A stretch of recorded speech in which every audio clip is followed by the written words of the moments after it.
Hi everyone, welcome back to our revision videos. आज हम start करने वाले हैं अपना एग्रीकल्चर इनकम के रिवीजन से। इस पार्ट में हम कॉन्सेप्ट रिवाइज करेंगे, फिर जो नेक्स्ट पार्ट आएगा उसमें हम क्वेश्चन आंसर डिस्कस करेंगे। ठीक है। एग्रीकल्चर इनकम जो है बहुत ही एक छोटा सा टॉपिक है। इसमें डायरेक्ट क्वेश्चन बनते हैं आपके। थ्योरी क्वेश्चन से आपको एमसीक्यू में पूछा जा सकता है और एक प्रैक्टिकल क्वेश्चन आ सकता है जिसमें आपको इसका टोटल इनकम निकालना पड़ेगा। ठीक है, वो पार्ट भी हम सीखेंगे आगे। पहले हम थोड़ा डिस्कस कर लेते हैं, दो चार चीजें हैं जो हमें पता होनी चाहिए एग्रीकल्चर इनकम के चैप्टर से। और अगर आपको ये नोट्स चाहिए तो आप हमारा टेलीग्राम चैनल ज्वाइन कर सकते हैं, वहां पे you will get our all the handwritten notes. ठीक है, स्टार्ट करते हैं। पहला हमें ये पता होना चाहिए कि एग्रीकल्चर इनकम होती क्या है। उसका कॉन्सेप्ट एनालिसिस करेंगे हम कि ये एग्रीकल्चर इनकम है या ये एग्रीकल्चर इनकम नहीं है। ठीक है, उसके बाद हम जाएंगे पार्शियल इंटीग्रेशन में, जो इस चैप्टर की जान है। अदरवाइज बहुत छोटे छोटे टॉपिक्स है, इसमें बहुत जल्दी खत्म हो जाएगा। ठीक है, अगर मैं बोलूं कि एग्रीकल्चर इनकम होती क्या है या एग्रीकल्चर क्या है, तो ये तो कोई डिफाइन ही नहीं कर पाए कि एग्रीकल्चर होती क्या है। तो इनकम टैक्स भी कहता है कि भाई ये तो मैं भी नहीं बता पाऊंगा। तो जो डेफिनेशन ऑफ एग्रीकल्चर है ना, ये तो हमारे पास दी ही नहीं गई है इनकम टैक्स एक्ट में। तो हम इसका रेफरेंस कहाँ से लेते हैं या फिर हम कैसे समझते हैं कि एग्रीकल्चर इनकम होती क्या है। तो हम जाते हैं कोर्ट केसेस में। अगर आपको कोई भी वर्ड का जो डेफिनेशन है या जानना है कि उसका मीनिंग क्या है, तो आप पहले एक्ट में जाते हैं। अगर एक्ट में उसका मतलब नहीं मिलता है तो will go to the court cases. और अगर कोर्ट केसेस में भी इसका रेफरेंस कहीं पर नहीं आया है तो हम फिर इसका डिक्शनरी मीनिंग ढूंढते हैं। ठीक है, तो हम एग्रीकल्चर इनकम की बात कर रहे हैं, हम ये नहीं कह रहे हैं कि हमने कुछ लैंड बेचा है या ऐसा कुछ हुआ है। सपोज कीजिए ये हमारा एग्रीकल्चर लैंड है, इस पे हम एग्रीकल्चर एक्टिविटीज कर रहे हैं। तो अब इस पे एग्रीकल्चर एक्टिविटी करेंगे तो कुछ ना कुछ एग्रीकल्चर प्रोड्यूस होगा ना, हमारा कुछ ना कुछ तो उगेगा। तो अब अगर हम इसको सेल करते हैं तो ये तो एग्जेम्प्ट माना जाता है, क्योंकि हमने यही पढ़ा है अपने बेसिक कॉन्सेप्ट्स के चैप्टर में कि जो एंट्री नंबर 82 है, जिसमें सेंट्रल गवर्नमेंट को राइट दिया गया है कि वो हमसे टैक्सेस कलेक्ट कर सकती है ऑन द इनकम, बट वो हमसे एग्रीकल्चर इनकम पे टैक्सेस कलेक्ट ही नहीं कर पाती। ठीक है, तो इसलिए तो एग्रीकल्चर प्रोड्यूस बेच के जो हम इनकम कमाएंगे वो तो हमारी एग्जेम्प्ट है। बट फिर हम एग्रीकल्चर इनकम पढ़ ही क्यों रहे हैं, ये आपको आगे पता चलेगा। Stay tune. ठीक है, तो हम इस पूरे चैप्टर में ये बात करेंगे कि हमारे पास कोई एग्रीकल्चर लैंड है, उसमें हमने एग्रीकल्चरल एक्टिविटीज करी है और उसके थ्रू हमने कोई इनकम कमाई है। हम we are not talking about the selling of land. हम लैंड को बेचने या खरीदने की बात नहीं कर रहे हैं। जो सेल वगैरह होगा वो हमारा कहाँ पे जाता है, कैपिटल गेन में हमारा हमारा कवर होता है वो चीज। ठीक है, हम सेलिंग ऑफ लैंड की बात नहीं कर रहे हैं। अब मेन मुद्दा आता है कि impact of agriculture income on taxability, tax liability. ठीक है, जैसे मैंने आपको बताया कि union government does not have the power to tax agriculture income. ठीक है, हम इंडियन एग्रीकल्चर इनकम की बात कर रहे हैं, इसमें हम फॉरेन एग्रीकल्चर इनकम की बात नहीं कर रहे हैं। सपोज कीजिए इंडियन, एक मिनट, दिस। ठीक है, इंडियन एग्रीकल्चर इनकम की बात कर रहे हैं। यूनियन गवर्नमेंट के पास तो राइट ही नहीं है, क्योंकि एंट्री नंबर 82 में उनको बोला गया है कि वो हमसे सिर्फ टैक्सेस ऑन इनकम कलेक्ट कर सकती है एक्सेप्ट एग्रीकल्चर इनकम। और जो एंट्री नंबर 46 है शेड्यूल 7 में, उसमें क्या बोला गया है कि स्टेट गवर्नमेंट टैक्सेस कलेक्ट कर सकती है एग्रीकल्चर इनकम पे, बट एज सच कोई भी स्टेट गवर्नमेंट टैक्सेस अभी तक लेती नहीं है। तो हम यहाँ पे कर क्या रहे हैं मैम, फिर अभी थोड़ी देर में पता चलेगा बच्चों। ठीक है, ये पॉइंट में कोई इशू नहीं है, क्योंकि ये तो हमारा बेसिक से हम पढ़ते हुए आए हैं। ठीक, तो जो हमारी एग्रीकल्चर इनकम है, जो एग्जेम्प्ट है इंडियन एग्रीकल्चर इनकम, वो एग्जेम्प्ट है हमारी सेक्शन 1010 में।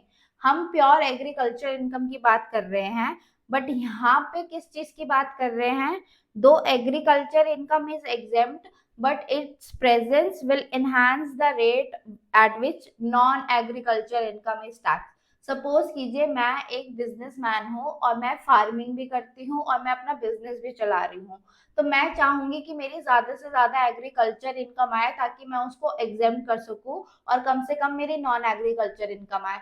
तो क्या सरकार को ये नहीं लगेगा कि भाई मैं कुछ घपला कर सकती हूँ, मैं अपनी एग्रीकल्चर इनकम बढ़ा के दिखा सकती हूँ और नॉन एग्रीकल्चर इनकम मैं अपनी कम दिखा सकती हूँ। तो इस केसेस में जो भी इंसान एग्रीकल्चर प्लस नॉन एग्रीकल्चर दोनों चीजें कर रहा है, उस केस में हम यहाँ पर आते हैं जिसमें नॉन एग्रीकल्चर जो इनकम होगी उस पे थोड़े एनहांस रेट लगेंगे टैक्सेस के लिए। ठीक है, ये हम जानेंगे पार्शियल इंटीग्रेशन में। पार्शियल इंटीग्रेशन में यही होता है कि डिटर्मिनेशन ऑफ टैक्स होता है किस चीज के ऊपर, नॉन एग्रीकल्चर के ऊपर, where the SSC has also the agriculture income. मतलब एक एसएससी जो agriculture plus non agriculture income दोनों कमा रहा है, उस पे पार्शियल इंटीग्रेशन लगता है और फिर पता लगाया जाता है कि हमारे टैक्सेस कितने बन रहे हैं। इसमें हम एग्रीकल्चर इनकम को डायरेक्टली टैक्स नहीं करते, बट हाँ इनडायरेक्टली कहीं ना कहीं एग्रीकल्चर इनकम पे टैक्स हो जाती है, या फिर जो नॉन एग्रीकल्चर इनकम पे जितना टैक्स बनना चाहिए उससे ज्यादा टैक्स बनता है एट द इनहैंस्ड और द इंक्रीज रेट्स। ठीक है, सपोज कीजिए ये हमारा एग्जांपल है, अगर मिस्टर ए जो एग्रीकल्चरिस्ट है, मतलब ये सारी की सारी इनकम जो एग्रीकल्चर से कमा रहे हैं, तो इनकी total income from agriculture activity suppose कीजिए 20 लाख रुपए है। तो अगर मैं सारी की सारी एग्रीकल्चर इनकम ही कमाऊंगी तो वो मेरी एग्जेम्प्ट हो जाएगी अंडर सेक्शन 10(1). ठीक है, इसमें तो कोई डाउट नहीं है। बट वहीं एक दूसरी तरफ एक जो बिजनेसमैन है वो टोटल इनकम कमा रहा है कहाँ से, मैन्युफैक्चरिंग ऑफ बिजनेस से। उसका बिजनेस किस चीज का है, मैन्युफैक्चरिंग का, वो सेम 20 लाख रुपए ही कमा रहा है। ठीक है, और उसने साथ में क्या कर लिया, अगर वो सिर्फ यही करे तो बिजनेस इनकम पे वो 20 लाख रुपए कमाएगा और फिर इसके ऊपर उसको टैक्स रेट्स देने पड़ेंगे या टैक्सेस देने पड़ेंगे, तो उसको कितना भारी लगेगा। ठीक है, अब उसने क्या करा, he bought some acres of land and shown as agriculture income of 40 lakh rupees and balance from the business। मतलब उसने क्या करा, उसने एक एग्रीकल्चर लैंड खरीद लिया और वहां से उसने इनकम दिखाई कि उसको एग्रीकल्चर इनकम 40 लाख रुपए की हुई है, और जो बैलेंस मतलब 20 लाख रुपए है वो उसको बिजनेस से हुई है। क्यों, ताकि वो बिजनेस में जो उसकी इनकम है वो कम दिखा सके और एग्रीकल्चर इनकम ज्यादा दिखा सके, ताकि वो टैक्स लायबिलिटी को एस्केप कर सके। ठीक है, इसी वजह से हमारे पास ये कॉन्सेप्ट आया है, ये चैप्टर हम पढ़ते हैं ताकि हम agriculture plus non agriculture activities से जो इनकम आ रही है उन पे हम टैक्सेस लगा सके और देख सके कि हमारे टैक्सेस कितने बनते हैं अगर कोई भी SSC agriculture plus non agriculture ये दोनों इनकम कमाता है तो। ठीक है, ये बात सबको क्लियर होनी चाहिए कि जो एग्रीकल्चर इनकम है जो इंडिया में आप कमा रहे हैं वो एग्जेम्प्ट होती है अंडर सेक्शन 10(1). ठीक है, but it is all taxed only when non-agriculture income and agriculture income are both earned by the same SSC। अगर सेम ही SSC agriculture plus non agriculture दोनों इनकम कमाता है तभी उसकी इनकम जो है वो टैक्स्ड होगी। ठीक, आइए अब हम जानते हैं एग्रीकल्चर एग्रीकल्चर तो इतना कर लिया, पर हम कहते हैं कि एग्रीकल्चर एक्टिविटी से जो आप पैसा कमाते हैं वो एग्जेम्प्ट कर रहे हैं, तो एग्रीकल्चर एक्टिविटी में आता क्या क्या है। पहली बात तो ये आती है कि देखिए इसमें आता है, एक मिनट, ठीक, एग्रीकल्चर एक्टिविटी कंसिस्ट ऑफ, हाँ, बेसिक ऑपरेशंस ओनली। मतलब आप सिर्फ बेसिक ऑपरेशंस कर रहे हैं अपनी एग्रीकल्चर एक्टिविटी के थ्रू। बेसिक ऑपरेशंस क्या हो सकते हैं कि आप डिगिंग कर रहे हैं, सोइंग कर रहे हैं, सीड्स बो रहे हैं, ये सब कर रहे हैं। तो अगर आप सिर्फ यही काम कर रहे हैं तो आपकी जो भी इनकम आएगी वो बेसिक ऑपरेशन से, वो आपकी क्या हो जाएगी, इनकम एग्जेम्प्ट हो जाएगी टोटली। ठीक है, बट अगर आप क्या करते हैं, सिर्फ सब्सिक्वेंट ऑपरेशंस करते हैं, मतलब प्यूरनिंग करते हैं, कटिंग करते हैं, एक्सेट्रा, मतलब आपका काम यही है कि आपने क्या करना है, खेत में जब फसल उग जाती है आप सिर्फ उसको काटने का काम करते हैं और ये सब काम करते हैं।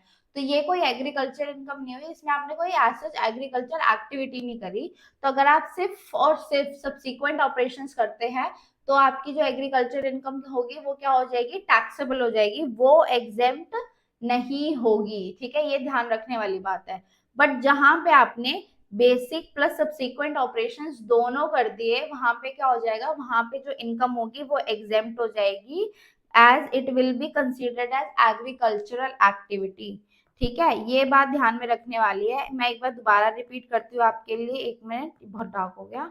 ठीक है, अगर मैं सिर्फ बेसिक ऑपरेशन कर रही हूँ, अगर मैं कोई एग्रीकल्चर एक्टिविटी में सिर्फ बेसिक ऑपरेशंस कर रही हूँ, लाइक कि मैं बीज बो रही हूँ या फिर मैं जो पार्टीशन करना होता है ना जहाँ पे आप सीड्स बोते हैं वो सब कर रही हूँ, तो उसमें क्या होगा कि वो बेसिक ऑपरेशंस माने जाएंगे। वो बेसिक ऑपरेशंस माने जाते हैं हमारे, और उससे जो भी इनकम होगी वो मेरी एग्जेम्प्ट इनकम हो जाएगी। बट अगर मैं वहीं सिर्फ सब्सीक्वेंट ऑपरेशंस करूं, जहाँ पे मैं कटिंग कर रही हूँ, प्रूनिंग कर रही हूँ, ये सब चीजें कर रही हूँ, तो वो मेरी बेसिक ऑपरेशंस नहीं मानी जाएगी, वो मेरी एग्रीकल्चरल एक्टिविटी नहीं मानी जाएगी, और उस पे जो इनकम होगी वो एग्जेम्प्ट नहीं होगी। ठीक है।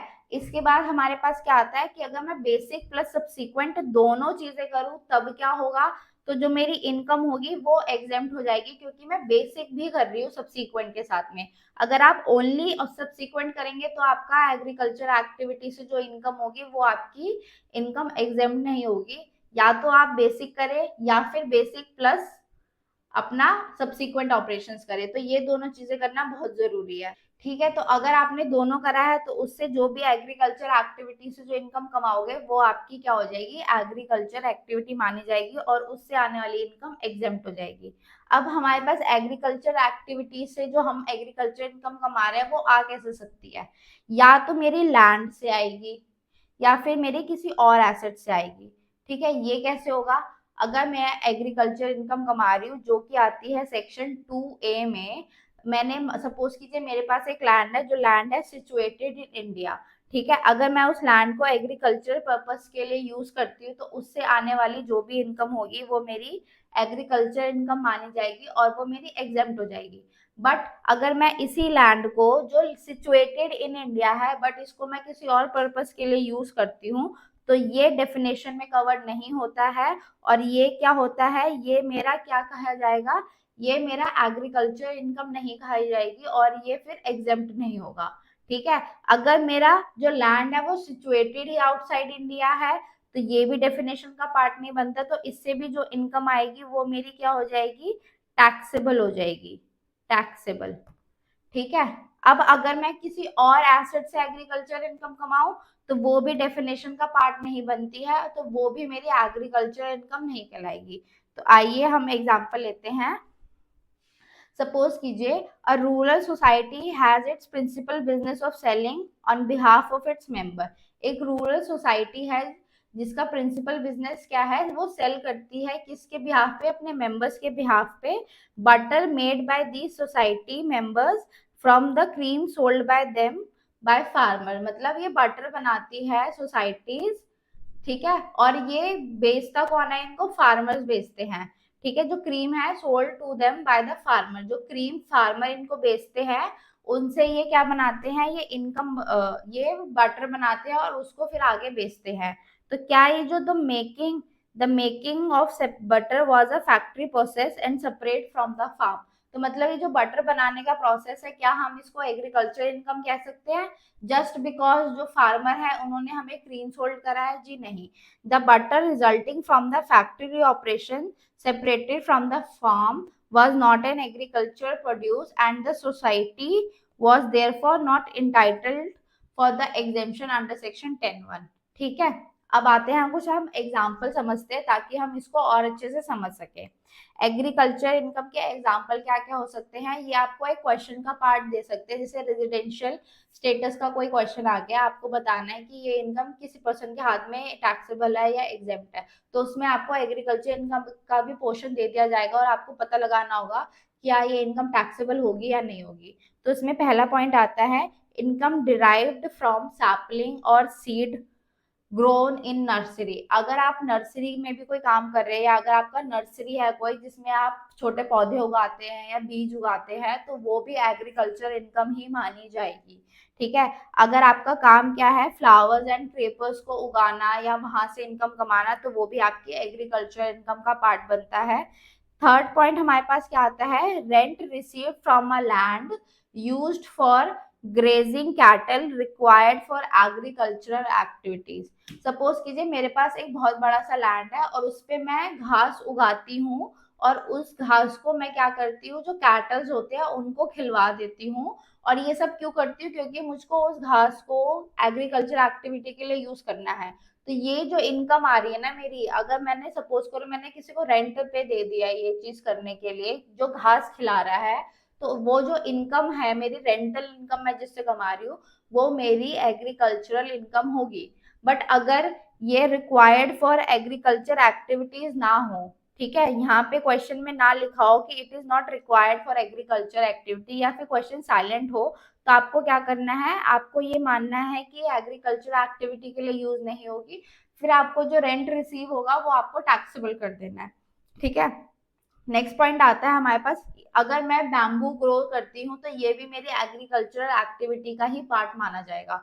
बट मेरा नॉन एग्रीकल्चरल एक्टिविटी क्या होगा, ये देखने वाली बात होती है। मेरी नॉन एग्रीकल्चरल एक्टिविटी क्या होगी, अगर इनकम मैं कमा रही हूँ किससे, ब्रीडिंग ऑफ लाइफ स्टॉक, अगर मैं लाइफ स्टॉक जैसे हॉर्स और ये सब होते हैं इनकी ब्रीडिंग कराती हूँ, तो इनसे जो इनकम आएगी मेरे पास वो मेरी नॉन एग्रीकल्चरल इनकम होगी। ठीक है, पोल्ट्री फार्मिंग से अगर जो मेरे को इनकम आती है वो भी मेरी नॉन एग्रीकल्चरल ही होगी। अगर मैं फिशरी से कोई इनकम कमा रही हूँ या फिर मैं डेयरी फार्मिंग से कोई इनकम कमा रही हूँ, तो ये सारी मेरी नॉन एग्रीकल्चरल एक्टिविटीज होंगी। आपको लग सकता है कि एग्रीकल्चरल एक्टिविटीज है, बट नहीं। Breeding of life stock, poultry farming, fisheries और डेयरी फार्मिंग, ये सब एग्रीकल्चर इनकम में नहीं माने जाएंगे, ये सारी नॉन एग्रीकल्चर इनकम मानी जाती है। ठीक है, आइए अब हम आगे पढ़ते हैं। जो हमारा एग्रीकल्चर इनकम है ये एग्जेम्प्ट होती है ऑल एसएससीज के लिए। All SSC means any person. Person की डेफिनेशन में हमने देखा था पर्सन इंक्लूड 7 लोग थे, उसमें उसमें इंडिविजुअल था, कंपनी था, एचयूएफ था, AOP, BOI, AGP, local authority और म्युनिसिपल कॉर्पोरेशन, और क्या था, आर्टिफिशियल जुरिडिकल पर्सन। ठीक है, ये सब लोग थे। तो अगर कोई भी एग्रीकल्चरल एक्टिविटी कमाएगा तो उन सबके हाथ में एग्रीकल्चर इनकम एग्जेम्प्ट होगी। लैंड आपकी सिचुएटेड होनी चाहिए, इंडिया में होनी चाहिए। अब आपकी लैंड बेशक रूरल हो या अर्बन हो, उससे कोई फर्क नहीं पड़ता, आपका जो लैंड से इनकम होगी जो आप एग्रीकल्चर के लिए यूज कर रहे हो वो एग्जेम्प्ट हो जाएगी। बट एक बात का ध्यान रखना है आपने, अगर आप रेंट रिसीव कर रहे हो किसी वेकेंट लैंड से, वेकेंट लैंड से मतलब आपके पास एक लैंड है, बहुत खाली सा मैदान है या लैंड है आपके पास, और आप उससे एग्रीकल्चर इनकम नहीं कमा रहे, बट आप उससे किसी और तरीके से इनकम कमा रहे हो, तो वो जो रेंट रिसीव है या वहां से जो इनकम रिसीव हुई है वो आपकी एग्रीकल्चर का पार्ट नहीं बनेगी। लैंड होना ही जरूरी नहीं है कि आप वहां से जो भी इनकम कमाओ वो आपकी एग्रीकल्चर इनकम हो जाएगी। ठीक है, एक एग्जाम्पल से समझते, सपोज कीजिए मिस्टर ए जो है उसके पास एक एग्रीकल्चर लैंड है इंडिया में। ठीक है, अब ये जो लैंड है ये रूरल भी हो सकता है, ये अर्बन भी हो सकता है। अब इसने क्या करा है, इसने रेंटिंग पे दे दिया है मिस्टर बी को। ठीक है, even if mister B is the other SSC, मान लीजिए मिस्टर बी अगर बी लिमिटेड भी है तो उसमें भी यही चीज होगी जो अभी हम डिस्कस करने वाले हैं। ठीक है, मिस्टर बी कौन है, ओनर ऑफ द लैंड नहीं है मिस्टर बी, बट वो क्या कर रहे हैं, वो एग्रीकल्चर एक्टिविटी कर रहा है इस पर।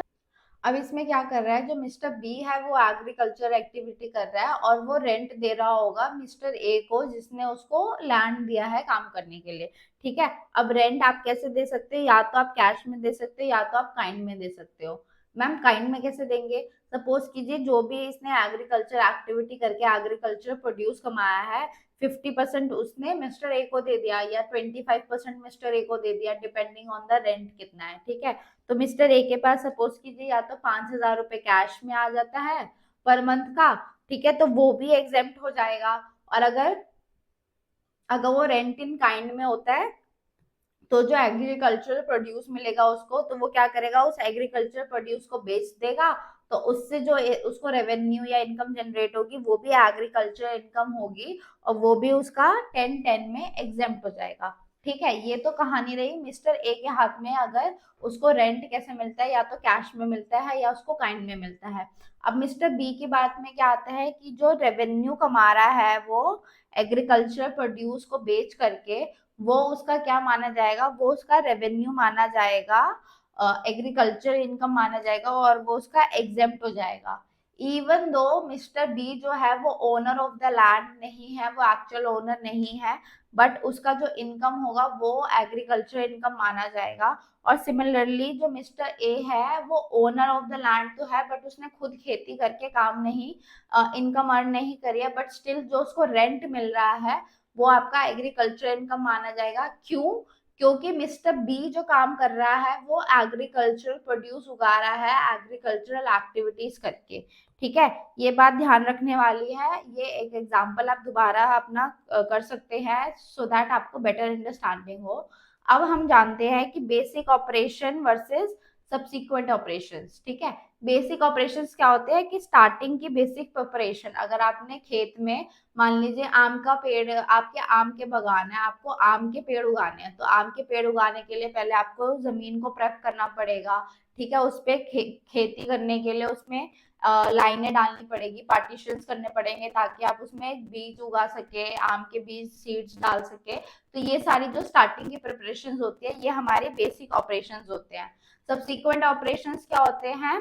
Form of agriculture produce should not change, मतलब सब्सीक्वेंट ऑपरेशन करके आप जो एग्रीकल्चर प्रोड्यूस है उसका फॉर्म चेंज नहीं होना चाहिए। एग्जाम्पल से समझते हैं।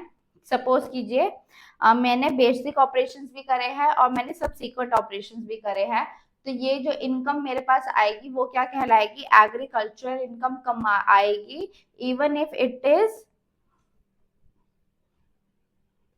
इवन इफ मैंने इस पे सब्सीक्वेंट ऑपरेशंस भी करा है, बट मैंने इसके साथ साथ बेसिक ऑपरेशंस भी करा है, तो ये जो इनकम होगी वो मेरी एग्रीकल्चरल इनकम कहलाएगी और वो एग्जेम्प्ट हो जाएगी।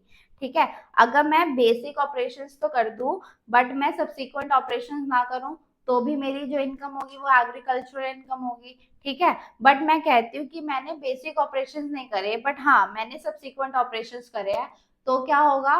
तो ये जो मेरी इनकम आएगी ना वो taxable under the head PGBP हो जाएगी। बेसिक ऑपरेशन करना मस्ट है सो दैट मैं क्वालिफाई कर पाऊँ एग्रीकल्चरल इनकम और एग्जेम्पशन के लिए। ठीक है, फॉर्म यहाँ पे चेंज ना हो, ये क्या बात होती है? सपोज कीजिए मैंने आलू की खेती करी है और मैंने आलू उगाया है और सब्सीक्वेंट ऑपरेशंस में मैंने क्या करा है? आलू की साफ सफाई करी है, जो भी एक्स्ट्रा मिट्टी वगैरह होती है वो सब हटाया है, वो सब काम करा है। तो इसमें जो आलू है मेरा वो आलू ही रहा है, पोटैटो का जो नेचर है या जो फॉर्म है पोटैटो की वो चेंज नहीं हुई है, तो ये सब्सीक्वेंट ऑपरेशंस मेरा ठीक माना जाएगा। बट अगर मैं यही कहूँ कि मैं सब्सीक्वेंट ऑपरेशंस में मैंने पोटैटो से पोटैटो चिप्स बना दिया है, तो इसमें जो सब्सीक्वेंट ऑपरेशंस करा है उसमें मेरा जो एग्रीकल्चर प्रोड्यूस है उसका फॉर्म ही चेंज हो गया है। अब आलू आलू ही नहीं रहा है, वो अब वो चिप्स बन गया है। तो ये जो सब्सीक्वेंट ऑपरेशंस करके मैं इनकम कमाऊंगी, ये मेरी एग्रीकल्चर इनकम नहीं कम कहलाई जाएगी और ये एग्जेम्प्ट नहीं होगा। ठीक है, आपको समझ में आता? अब हम जा रहे हैं डेफिनेशन ऑफ एग्रीकल्चर इनकम पे, जो आती है अंडर सेक्शन 21A। देखिए, एग्रीकल्चर इनकम का मतलब क्या होता है? एनी रेंट और revenue derived from the land. अगर मैं कोई भी रेंट या रेवेन्यू कमाती हूँ लैंड से, ठीक है, वो लैंड कहाँ होनी चाहिए? सिचुएटेड इन इंडिया होनी चाहिए और land is use for agricultural purpose होना चाहिए। तो जो मेरा रेंट या रेवेन्यू आ रहा है वो मेरा क्या कहलाएगा? एग्रीकल्चरल इनकम कहलाएगा। ठीक है, बट ये इनकम जाएगी कहाँ टैक्स होने के लिए? आईएफओएस में जाएगी। ठीक है, वहीं पर आपको इसको एग्जेम्पशन दे देनी है। अगर any income from such land, कौन सी लैंड? जो लैंड मेरी सिचुएटेड इन इंडिया है, जिसपे मैं एग्रीकल्चर पर्पस के लिए यूज कर रही हूँ। ठीक है, any income derive from such land bye agriculture who has land and who cultivates, मतलब वो बंदा, उसकी खुद की लैंड है और वो खुद ही उस पे काम कर रहा है। ठीक है, सेकंड आता है एनी परफॉर्मेंस बाय कल्टिवेटर और receiver of rent in kind और टू रेंडर टू प्रोड्यूस, मतलब अगर मैंने इसमें किसी और को दे दिया काम करने के लिए जिससे मैं रेंट रिसीव कर रही हूँ, चाहे कैश में या इन काइंड में, सो दैट मैं उसको कैसे बना सकूँ? To be fit to the market बना सकूँ। ठीक है, कंपल्सरी प्रोसेस या फिर ऑर्डिनरली एम्प्लॉयड हो इस चीज के लिए। ठीक है, मैंने क्या करा है? मैं इनकम डिराइव कर रही हूँ फ्रॉम द लैंड जो कि सिचुएटेड इन इंडिया है, जो कि एग्रीकल्चर पर्पस के लिए यूज करी जा रही है और उस पे ऐसा परफॉर्मेंस करा गया है बाय द कल्टीवेटर और the receiver of the land, मतलब जो रिसीवर ऑफ रेंट है वो कर रहा है या फिर कोई कल्टीवेटर कर रहा है। कल्टीवेटर मतलब जो हमारा अभी हमने एग्जांपल करा था मिस्टर बी हो गया। ठीक है, कल्टीवेटर। तो अगर ये करता है या मिस्टर ए करता है हमारे एग्जांपल में, वो जो प्रोड्यूस आ रहा है इस लैंड से उसको कैसा कर रहे हैं? वो फिट फॉर द मार्केट हो, उसको साफ सफाई कर रहे हैं, उसको बेटर बना रहे हैं, उसकी पॉलिशिंग वगैरह कर रहे हैं। ठीक है, इससे भी जो इनकम आएगी मेरे पास वो भी मेरी एग्रीकल्चरल इनकम कमाएगी आएगी। ठीक है, थर्ड पॉइंट क्या आता है? सेल बाय कल्टीवेटर और receiver of rent in kind. अगर मैं इनको बेच के, एग्रीकल्चर प्रोड्यूस को बेच के, जो कल्टीवेटर है अपने एग्जांपल में कौन था? मिस्टर बी था। ठीक है, और receiver of rent in kind कौन था, मिस्टर ए था। ठीक है, तो अगर सेल करके भी कोई इनकम कमाते हैं एग्रीकल्चर प्रोड्यूस को, तो वो भी क्या होगी, मेरी एग्रीकल्चर इनकम होगी। बट ये मेरी पीजीबीपी में जाएगी ये वाली इनकम, और मैं वहां पे जाके फिर इसका एग्जेम्पशन देखूंगी। ठीक है, लास्ट पॉइंट आता है क्या, any income derive from any building owned and occupied by receiver of rent और revenue of any such land. मतलब मेरा कोई एक लैंड है, उसके ऊपर कोई बिल्डिंग वगैरह है। बिल्डिंग क्यों है, ताकि मैं अपना उसमें सामान वगैरह रख सकूं, या जो मैं काम कर रही हूँ या जो मैंने एग्रीकल्चर प्रोड्यूस कर रखा है उसको वहां पे स्टॉक करके रख सकूं। अगर मैं उस बिल्डिंग को भी रेंट पे दे देती हूँ या वहां से कोई इनकम कमाती हूँ, तो वो भी क्या कहलाएगी, मेरी एग्रीकल्चरल इनकम कहलाएगी। ठीक है, एग्जाम्पल क्या है इसमें, सपोज कीजिए an agriculture land was to Reliance smart for warehouse to put their product there. तो क्या ये एग्रीकल्चर इनकम होगी, नहीं। जरूरी नहीं है आप एग्रीकल्चर लैंड यूज कर रहे हैं तो उस पे आप जो भी उसका यूसेज होगा वो एग्रीकल्चर प्रोड्यूस माना जाएगा। अगर आप उस पे कोई एग्रीकल्चर एक्टिविटी नहीं कर रहे या एग्रीकल्चर पर्पज के लिए ही यूज नहीं कर रहे, तो वो एग्रीकल्चर इनकम ही नहीं होगी। ठीक है, know the land is agriculture land but not use for agriculture purpose. ठीक है, आगे आते हैं हम इसमें, आगे आते हैं प्रिंसिपल डिसाइडिंग एग्रीकल्चर पर्पस। इसमें हमने देख लिया कि आपका बेसिक ऑपरेशंस होना चाहिए। अगर आप सिर्फ सब्सिक्वेंट ऑपरेशंस करेंगे तो ये आपका एग्रीकल्चर इनकम एग्जाम नहीं होगा। एग्रीकल्चर के लिए आपका ओनली सब्सिक्वेंट करना जरूरी नहीं है, आपको बेसिक प्लस सब्सिक्वेंट करना है।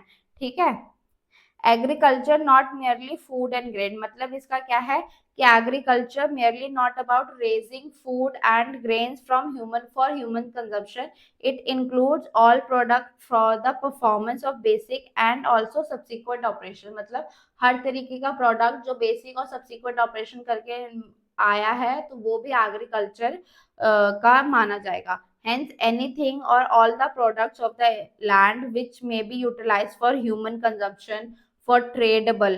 ट्रेडेबल मीन्स अगर आप टोबैको वगैरह होता है ह्यूमन कंजम्पशन में, तो मीन्स आपने वो खा लिया वो चीज जो भी एग्रीकल्चर प्रोड्यूस हुई। ट्रेडेबल में क्या आ जाता है, टोबैको वगैरह जो आप यूज करते हो।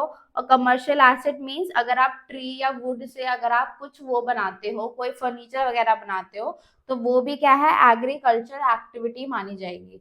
ठीक है, mere connection with land is not sufficient। Just because कि आपका लैंड से कनेक्शन है, जैसे फार्मिंग में हो गया, इन सब में आपका लैंड से कनेक्शन है, या फिर आप ब्रीडिंग ऑफ लाइफ स्टॉक कराते हो तो भी आप वहां पे लैंड यूज करते हो, तो इसका मतलब ये नहीं कि उससे कनेक्शन होना आपका सिर्फ उससे काम हो जाएगा, वो आपकी एग्रीकल्चर इनकम हो जाएगी, नहीं, ऐसा नहीं है। ठीक है, देखिए ब्रीडिंग और rearing of livestock, dairy farming, cheese and butter making, poultry farming, just by a mere fact that the act has some connection with land, it is not sufficient to bring it the scope of agriculture। Land से connection होना ही उसका agriculture income नहीं माना जाएगा। ठीक है, आगे बढ़ते हैं इसमें। एक एग्जाम्पल था और ये बहुत ही केस लॉ भी है, जिसका नाम है case law origin in the Madras high court, then फिर ये सुप्रीम कोर्ट में गया था। इसमें क्या कहा था कि एसएससी ना कल्टीवेट्स करता है मलबेरी लीव्स को, मलबेरी लीव्स उगाता है वो, फिर उन लीव्स को क्या करता है, वो सिल्क वॉर्म को खिलाता है, ताकि वो जो sold cocoons in the market, वो कोकून्स को बेच देता है ताकि वो वहां से इनकम कमा सके। अब ककून को बेच के क्या बनेगा, वो सिल्क बनेगा, और फिर उसका फॉर्म तो चेंज हो गया ना। तो it was held in the case of K Lakshmanan co versus CITSC। It was held that sale of cocoon does not amount to agriculture income because the agriculture produce, जो मलबेरी लीव्स था, उगाया आपने mulberry leaves है और बेचा क्या है आपने, ककून बेचा है। तो इनका जो है फॉर्म तो चेंज हो गया, तो इस वजह से is different from that cocoon. तो ये जो इनकम आपने ककून को बेच के कमाई है वो आपकी एग्रीकल्चरल इनकम नहीं कहलाएगी। ठीक है, आते हैं नेक्स्ट, क्या आता है, any process use in the condition also includes marketing process. मतलब आपको कंडीशन सेटिस्फाई करनी पड़ेगी कि आप अगर मार्केटिंग प्रोसेसेस कर रहे हैं तो वो जरूरी था उस चीज को करने के लिए, ठीक है। It is necessary to undergo such process, the process employed to make the produce fit into the commodity saleable. मतलब आपने मार्केटिंग प्रोसेसेस इसलिए करी है ताकि वो कमोडिटी सेलेबल हो सके, वो जरूरी था करने के लिए, वो इनहांस कर सके वैल्यू ऑफ द प्रोडक्ट, ठीक है। और ऑर्डिनरी एम्प्लॉयड बाय कल्टीवेटर, मतलब ये ऑर्डिनरी प्रोसेस है आपका, ये करना जरूरी होता है, ठीक है। और ये fit to be taken to the market, मतलब मार्केट में बेचने लायक बनाने के लिए आपने मार्केटिंग प्रोसेस करी है। तो वो आपकी जो मार्केटिंग प्रोसेस से भी जो इनकम वगैरह जनरेट हुई है वो भी आपकी एग्रीकल्चर इनकम कहलाती है, ठीक है। आइए नेक्स्ट अपन चलते हैं इसमें, अब हम चलते हैं इसमें पार्शियल इंटीग्रेशन में, ठीक है। पार्शियल इंटीग्रेशन में देखिए क्या होता है, अगर आपके ये 3 फिक्स बिजनेस है, ठीक है, तो इसमें आपको ये परसेंटेज डिफाइंड है कि आपको ये परसेंटेज आपका एग्रीकल्चर होगा और ये वाला परसेंटेज आपका बिजनेस इनकम होगा। सपोज कीजिए अगर आपका growing and manufacturing of T है, अगर आप टी उगाते भी है और टी बेचते भी है, मैन्युफैक्चर भी करते हैं, तो उसमें क्या होगा, वो रूल 8 में आएगा और उसमें एग्रीकल्चर इनकम कितना होगा, एग्रीकल्चर इनकम होगा 60% और बिजनेस इनकम होगा 40%, ठीक है। अगर आप रबर के मैन्युफैक्चरर है तो उसमें क्या होगा, ये रूल 7A में आएगा और रबर के लिए 65% आपका एग्रीकल्चर इनकम होगा और 35% आपका नॉन एग्रीकल्चर इनकम या बिजनेस इनकम हो सकता है, ठीक। अब नेक्स्ट आता है grown of coffee in India, मतलब इसमें दो केस है कॉफी में। अगर आपने कम प्रोसेसेस करी है तो आपका 75% एग्रीकल्चर हो जाएगा, अगर आपने ज्यादा प्रोसेसेस करी है तो आपका एग्रीकल्चर इनकम कम हो जाएगा 60% के लिए, और बिजनेस इनकम 25 और 40% हो जाएगा एज द केस में भी। देखिए केस 1 में क्या आता है, where income is derived by sale of coffee grown and cured by seller in India, मतलब यहाँ पे सिर्फ दो ही प्रोसेस हुई है, कॉफी को ग्रो करा गया और उसको क्योर्ड करा गया है, तो उसमें क्या होगा, आपकी 75% जो होगी वो एग्रीकल्चर इनकम होगी और 25% होगी जो आपकी नॉन एग्रीकल्चर इनकम होगी। बट यहीं आप कॉफी को ग्रो करते हैं, क्योर्ड करते हैं, रोस्ट करते हैं, ग्राउंडेड करते हैं, ये 4-5 चीजें कर लेते हैं, तो आपकी एग्रीकल्चर इनकम 60% हो जाएगी और नॉन एग्रीकल्चर इनकम 40% हो जाएगी। आइए रेट्स को याद करते हैं। देखिए हम अगर बिजनेस रेट्स को याद कर ले तो एग्रीकल्चर रेट्स तो अपने आप याद हो जाएंगे ना, ठीक है। तो ऐसे करते हैं, जो हमारी चाय है, चाय कितने की है हमारी, जो टी है हमारी, टी है 40 रुपीज की, चाय हमारी 40 की है, रबड़ हमारा 35 रुपए का है, ठीक है। अगर कॉफी में दो चीजें हुई हैं तो 25 रुपए की है, अगर कॉफी में 4 चीजें हुई हैं तो 40 रुपए की है। तो ऐसे करके आप इन रेट्स को याद कर सकते हैं, तो ये बिजनेस रेट्स याद हो जाएंगे तो ऑटोमेटिकली एग्रीकल्चर वाले रेट्स अपन को आ ही जाएंगे, ठीक है। अगर आपका कोई और बिजनेस है, अगर आपका कोई और बिजनेस होता है तो उसमें क्या होता है कि हम रूल 7 में जाते हैं, treatment of composite business in any other case. ऐसा हो सकता है ना कि अभी हमने टी कॉफी रबड़ देखा, अगर सपोज कीजिए मैं आलू उगाती भी हूँ, ग्रो भी करती हूँ और फिर आलू से चिप्स भी बनाती हूँ, मतलब मैं एग्रीकल्चर पार्ट में भी हूँ, नॉन एग्रीकल्चर पार्ट में भी हूँ, मैं बिजनेस पार्ट में भी हूँ, तो उस केस में हम कैसे इनकम निकालेंगे वो हमें रूल 7 बताएगा, ठीक है। इसमें क्या करना है, market value of agriculture produce raised by him और रेंट और रिसीव्ड इन काइंड, मतलब जितना भी मार्केट वैल्यू है मेरे एग्रीकल्चरल प्रोड्यूस का जो मैंने उगाया है, रेस करा है, या फिर अगर मैंने कोई रेंट रिसीव करा है वो सब आ जाएगा इसमें। प्लस क्या करेंगे, utilized as raw material in his business, plus जो मैंने यूटिलाइज करा है अपना रॉ मटेरियल इन बिजनेस को, उसको क्या करेंगे, deductible, no further deduction is available, इनके अलावा मेरे को और कोई डिडक्शन नहीं मिलेगा, ठीक है। तो देखिए एक एग्जांपल से समझते हैं, आइए। ये क्वेश्चन है, income from sale of sugar cane given rise to agriculture income and sale of sugar give rise to business income, मतलब इसमें हमारा क्या हो रहा है, ये वाला एग्जाम्पल करते हैं, आइए, वो थोड़ा आधा अधूरा था। सपोज कीजिए मेरे पास शुगर केन है, 100 kg मैंने शुगर केन उगाया है, शुगर केन तो ऑफकोर्स उगाया होगा, ठीक है। मैंने 20 रुपए के हिसाब से 100 kg शुगर केन उगाया है जिसका वैल्यू बनता है 2000 रुपए, ठीक है। अब इस शुगर केन से मैंने शुगर बनाई होगी। अब शुगर केन तो 100 केजी था, बट मेरी शुगर कितनी बनी है, 40 केजी की मेरी शुगर बनी है। और शुगर मैं बेच कितने में रही हूँ, 100 रुपए के हिसाब से शुगर बेच रही हूँ। तो मैंने 4000 किलो की शुगर कर ली अपनी। ठीक है।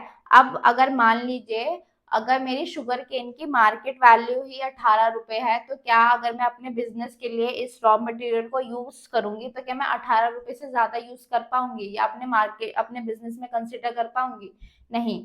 तो मेरे को क्या करना पड़ेगा, 100 केजी को मैं 18 रुपए से मल्टीप्लाई करूंगी और 1800 रुपए का मैं मानूंगी कि मैंने खुद को ही बेच दिया है ये शुगर केन। और मेरा बिजनेस इनकम कितना हो जाएगा, 2200 रुपए हो जाएगा। ठीक। एक और एग्जाम्पल लेते हैं। सपोज कीजिए मेरा शुगर केन वही 100 किलो था और 20 रुपए के हिसाब से था। तो मेरी कॉस्ट कितनी आती है, 2000 रुपए की मेरी कॉस्ट आती है। और वही शुगर मेरी 40 रुपए किलो की है और मैंने 40 किलो मैंने उगाई है और 100 रुपए का मैं शुगर बेच रही हूँ। ठीक। अब मैं कहती हूँ कि 100 किलो में 90 केजीज तो मैंने यूटिलाइज कर लिया रॉ मटेरियल, पर जो 10 केजी है ना, ये रॉ मटेरियल मेरे स्टॉक में है। तो क्या मैं अगर अपने आप को ट्रांसफर करूंगी तो मैंने जो अगर स्टॉक में रखा हुआ है मैं उसको कंसिडर करूंगी? नहीं, ऑफ कोर्स। तो मैं 90 केजी का ही स्टॉक ट्रांसफर करूंगी जिसको मैंने 20 रुपए का जो इसका मार्केट वैल्यू है। तो सेम 1800 रुपए ही मैं एग्रीकल्चर इनकम मानी जाएगी और जो 2200 रुपए है वो मेरा नॉन एग्रीकल्चर इनकम या बिजनेस इनकम माना जाएगा। ठीक है। लास्ट टॉपिक हमारे पास बचता है पार्शियल इंटीग्रेशन। ठीक है। पार्शियल इंटीग्रेशन आपको लगता कब है, इसकी कंडीशंस है। जो एसएससी है शुड बी इंडिविजुअल होना चाहिए, एचयूएफ, एओपी, बीओआई, एजेपी होना चाहिए, या फिर वो company, firm, cooperative society, trust etcetera नहीं होना चाहिए। ठीक है। एसएससी नॉन रेजिडेंट हो सकता है, वो चलेगा, बट वो कंपनी, फर्म, कोऑपरेटिव सोसाइटी या ट्रस्ट नहीं होना चाहिए। और इसमें क्या है कि एसएससी या टैक्स पेयर उसकी total income which is non agriculture income is more than basic exemption limit, और उसकी एग्रीकल्चर इनकम 5000 रुपए होनी चाहिए। मतलब एसएससी इंडिविजुअल हो, एचयूएफ हो, एओपी, बीओआई, एजीपी होना चाहिए।